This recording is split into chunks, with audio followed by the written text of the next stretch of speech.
Hi, my name is Tom Warren. I'm from San Diego, California, and welcome to my victory garden.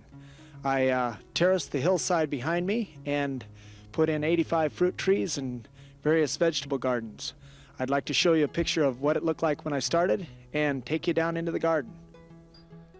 This still picture is of when we built the house back in 1979, and you can see how the grade was really steep. And later, when I terraced it 3 years ago and put in the fruit trees, this is an aerial shot of it. And now you can see what it looks like in 1993 after everything's gotten a chance to grow and prosper. And it's really nice to go down in there and just get lost and pick vegetables and fruit and get rid of all the stress of daily life and just relax. It's like, kind of like being in a little jungle, which made it difficult to film, but it was fun making this video, so it was well worth it. This is a Gordon apple tree here. You can see it's got nice size apples, and here in Southern California we have apple trees that will produce in this type of climate. They don't need such a low chill factor.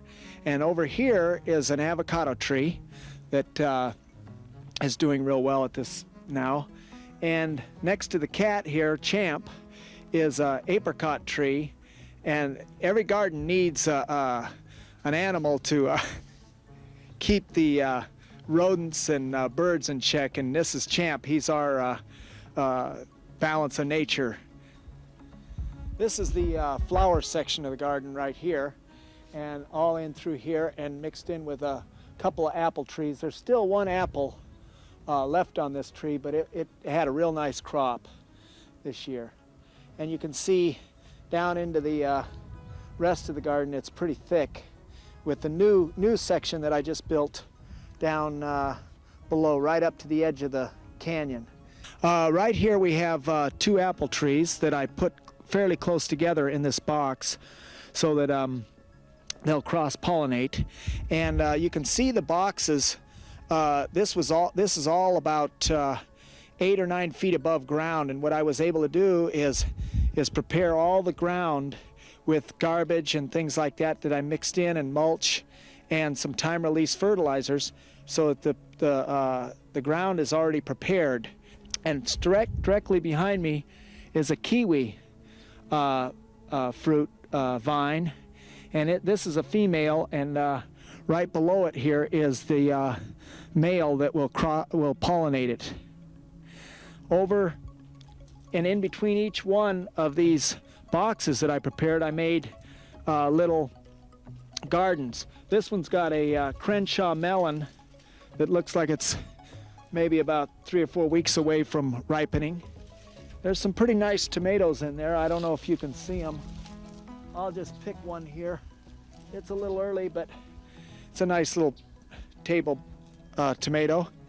Right over here we have watermelon, and it's wrapped around these trees to keep them a little bit more sheltered from the hot sun. Here's another little watermelon here.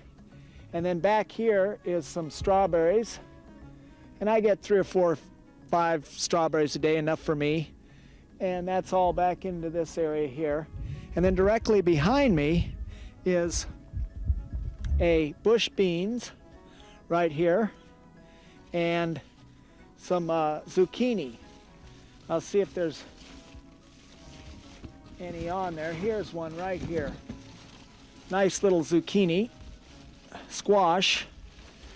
Pull it out of here.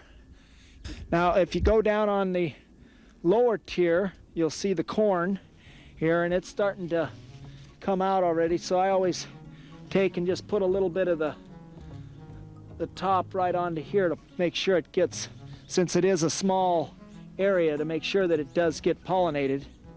And then up over here is a papaya, and it's coming along real well. This is a flowering pineapple guava tree.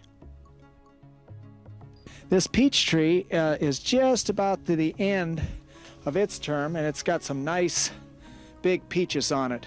The secret to this is to thin the fruit to about every 4 inches, and you'll get nice big peaches like this. Thank you very much for letting me show you my garden. It was hard to cover the whole thing in 5 minutes, but I think my time's up. So from San Diego, California, I'll say so long.